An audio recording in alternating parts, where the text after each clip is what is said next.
In this video, I'm going to show you how to set up and start recording a brand new song here in GarageBand on your iPhone or your iPad. So let's go.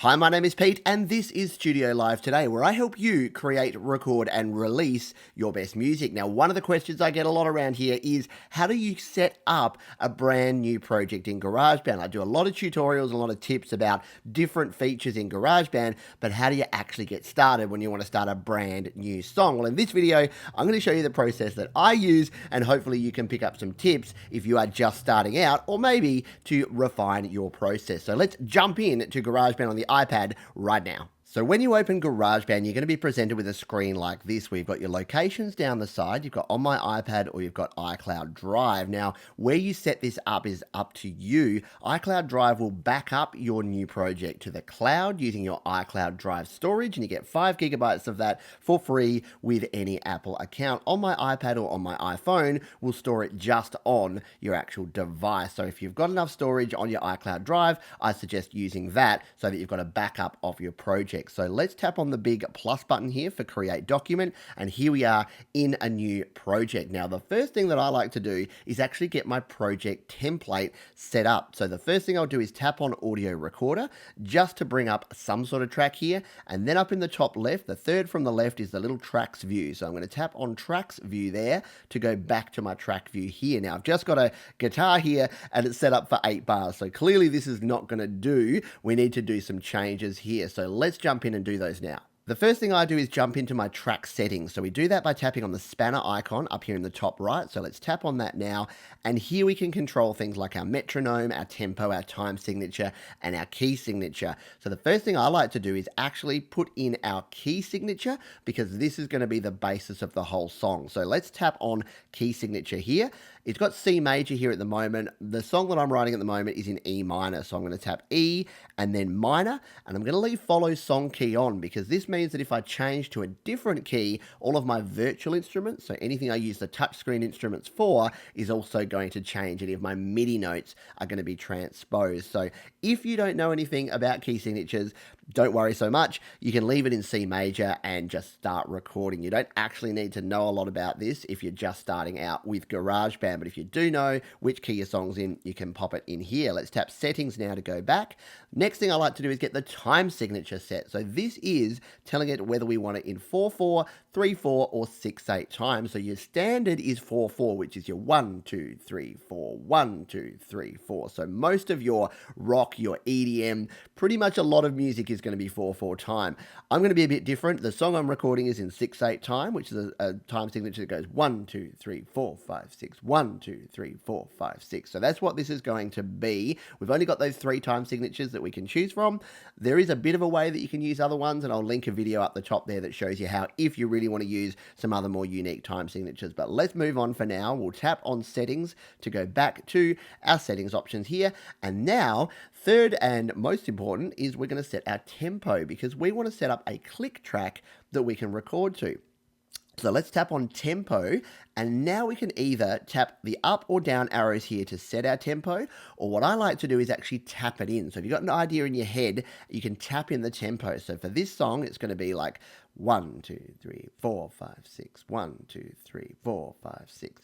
So it looks like it's going to be at around about 80 BPM, or beats per minute. So I've set that to 80 now. I'll tap settings, and there we go. We've got our 3 things set up. The last thing I'm going to do in here is the metronome and count in. So let's tap metronome and count in at the top here.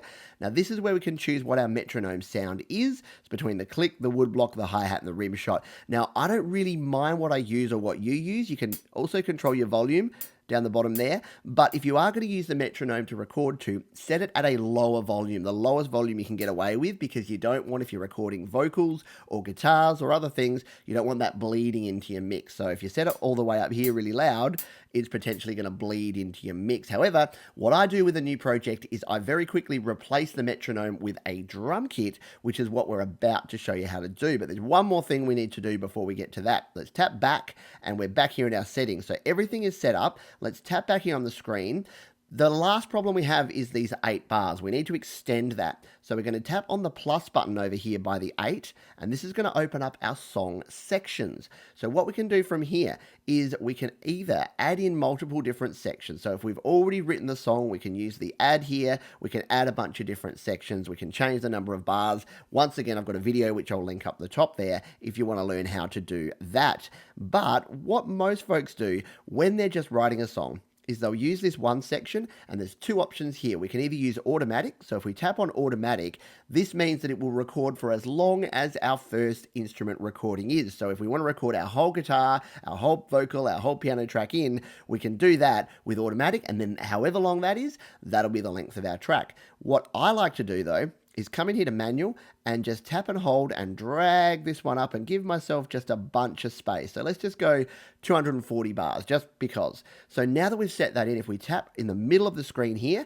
we've now got this nice big open space with plenty of room to record whatever we want to do. So now that we've got our template set up, let's now jump in and start recording some instruments. So I mentioned the drums before and how I like to replace my metronome with drums. So let's firstly show you how I do that. Now press the plus button in the bottom left here to add a new instrument. Now you can use a bunch of different drums because we have our beat sequencer, we've got our drums, we've got our drummer, we've got our smart drums. I like to use the drummer just because it's the easiest way to get things set up. So I'm going to go to drummer here, I'm going to tap acoustic drummer. And this is a bit of a singer-songwriter type of song. So if we tap in the middle here, let's choose who we want to use here. So we'll go to our songwriters here and let's grab maybe a 60s songwriter. Let's go with Parker. And we'll tap on him. So Parker is going to lay down a drum beat. So by default, if we hit the play button now,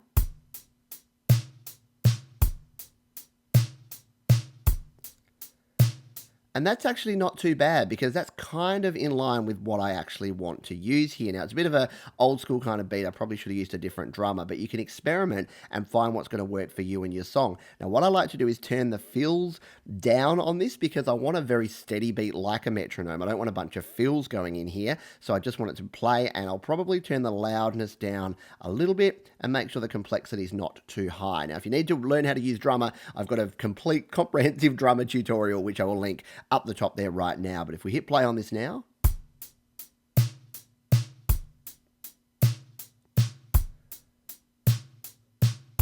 yeah, so that's going to work because it's da, da, da, da, da. Yeah, it's going to work for the guitar part I want to play. So we're going to leave Parker there. Now what we can now do is tap the metronome button, this blue button up by our volume control. We tap that off, and now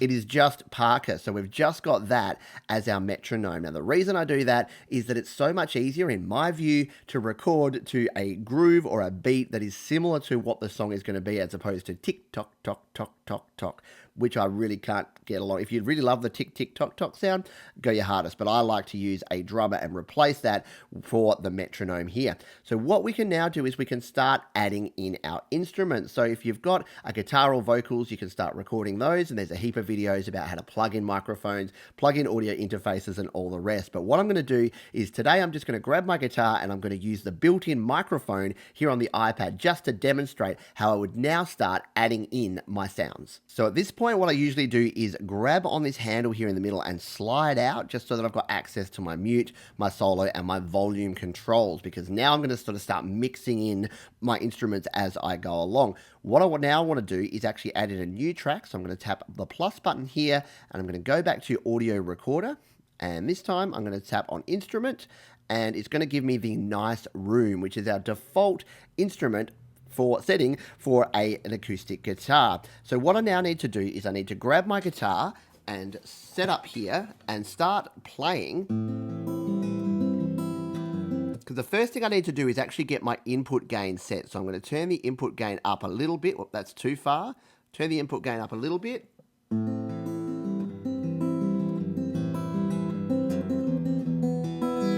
And yeah, you want it about there. You want it to be at where you, and obviously I'm talking now, but when I'm playing guitar, it wants to sit between about 50 and 75%. That's generally the sweet spot for recording when you're using your input gain. As opposed to your output gain, that can go up as high as you want. Now what I'll do now is I'll tap the monitor button here to turn monitoring on. And now you're hearing me through both this mic and the microphone on the iPad. So what I'm going to do now is I'm going to hit record and record through my whole guitar part, and then I'll come back and show you what we can do next.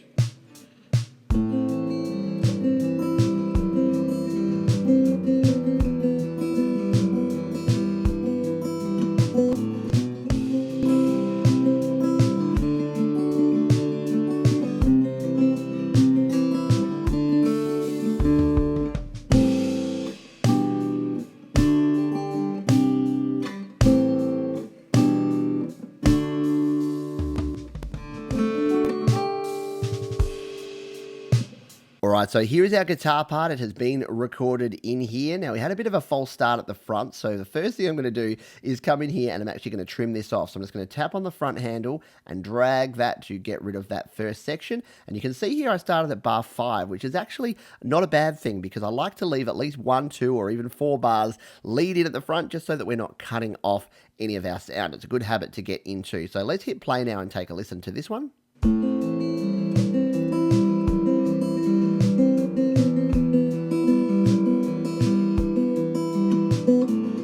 Okay, sounding good. Now, the quality's not great there. I've just used a built-in mic, so don't worry too much about that. What I want to do is actually just get the whole song structure down, and then I can come back and re-record my parts at the end. So if you do have an audio interface or a microphone that you want to set up to do this, that's absolutely fine. You can record your parts using that, but you can just use the built-in mic if you just want to get things down, which is what I wanted to do here. Now, you might be thinking at this point, that's great, Pete, if you've got a guitar or if you can play guitar or sing. What if I want to use the virtual instrument? So that's what we're going to do now. We're going to add in a piano part using our virtual piano here in GarageBand. Let's do that now. So to add in a virtual instrument, we tap in the bottom left on the plus button here to add a new track, and then we can just tap on the keyboard or any other instrument here to add a new instrument. Let's just tap in the middle of the keyboard here, and we're brought into our piano. And we can play the piano keyboard by just tapping on the keys. We can hit record and start playing along. Now, that's fine, again, if you know how to use the piano and which notes that you want to hit. But I'm going to do something a bit cool here. I'm going to use the chord strips mode and autoplay to actually record a part for this song. So to get to chord strips, over here on the right-hand side, we tap on our little chord strips button. And now we can play chords without having to know the notes. And here's where setting the key signature has come in handy, because you can see here that we have keys in chords in the key of E minor. Now, if we tap here on our settings up the top where we set this originally, if we tap on key signature and we want to change this, you see that as we change this, it changes all the chords. So it will actually give you the most likely chords that you're going to play in that particular key. So it's super handy, especially if you're not super familiar with music. So we'll leave it in E minor because that's the key that we're in. And the song actually starts with an A minor and then an E minor, and then it uses a C and a D in the chorus section. So what I'm going to do now is I'm going to line up. So we'll go back to our tracks view mode here, and we'll line up where we're going to start. So let's just come in here. I'll bring it into around about track 4, just to give us 2 bars of lead in. Now I'm going to press on the piano button up here in the top left to go back to my piano instrument. And I'm actually going to dial in some autoplay. So up the top here, you've got this dial. And if we turn this around to the number 3, I reckon this is... yeah, that's the one I want. So with autoplay, if you tap in the top, you get just the treble in the bottom. You get the bass. And if you tap at the very top, it'll play them together. Now you can do funky things like tap with 2 fingers and 3 fingers to get different sounds. And if you want to learn more about that, I have another video, which I'll link up the top there, about how to use the keyboard and piano and chord strips and all of that good stuff. But for now, what I'm going to do is I'm going to hit record, and I'm going to record in a piano part to go along with my guitar and my drums. So I'm going to hit record, and then what I need to do is I need to tap on the chord that I want to play just before the bar starts, and that way it will be triggered as the bar itself starts. So you'll see what I mean when we do this. I'm going to hit record and start recording this opening section.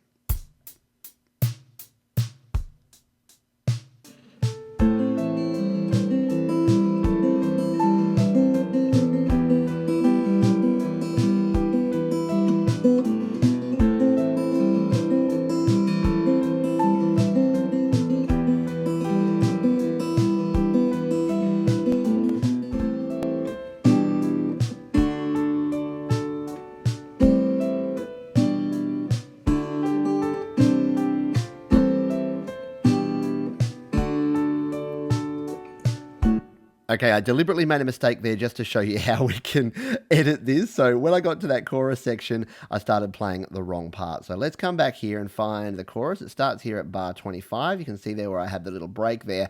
No problem if you make a mistake here. Just come back into here, grab your end bar and drag that off. And there you go. It's like it never happened. So what I'm going to do now is hit record again and just record from that chorus section.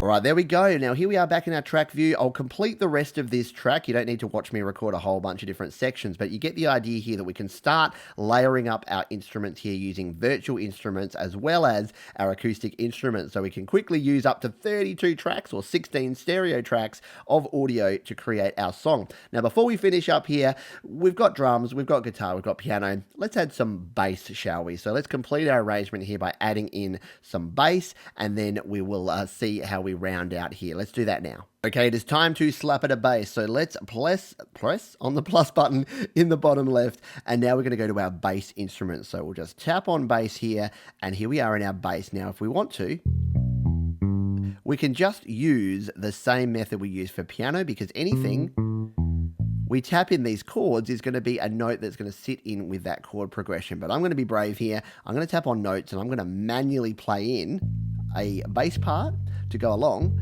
with this track. So what we're going to do is we're going to tap on track view to go back to our tracks. We're going to line ourselves up here at bar 5 where everything starts.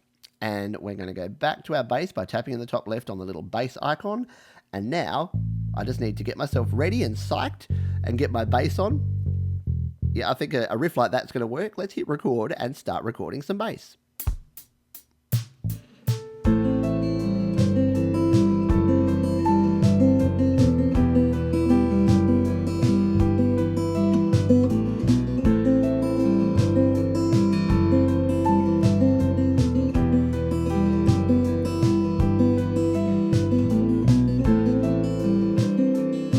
Hit stop on there, and there we go. We have some bass recorded on this track. Back to our track view here now, and there is everything together. Now I'm just going to edit this piano because you can hear there I hit a note a little bit too early. Again, our editing is going to help us out. No problem there. So now if we line all these up at the start, let's just hit play from bar 5 and we can listen to our intro of this track.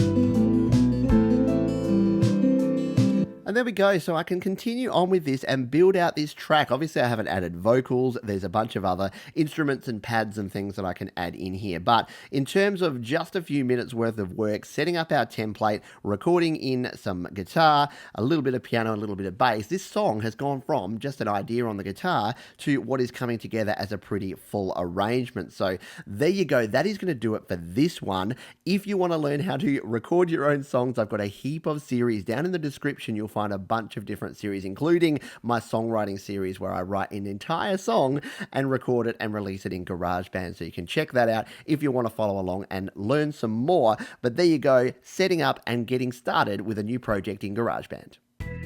So there you go. Hopefully that helps you get started and start recording in GarageBand. Now, if you want even more help, I've got my GarageBand Quick Jam series. In fact, there's 2 of them linked right down below right now where you can learn a whole heap more about recording right here in GarageBand. Thanks again for watching, and I'll see you on the next video.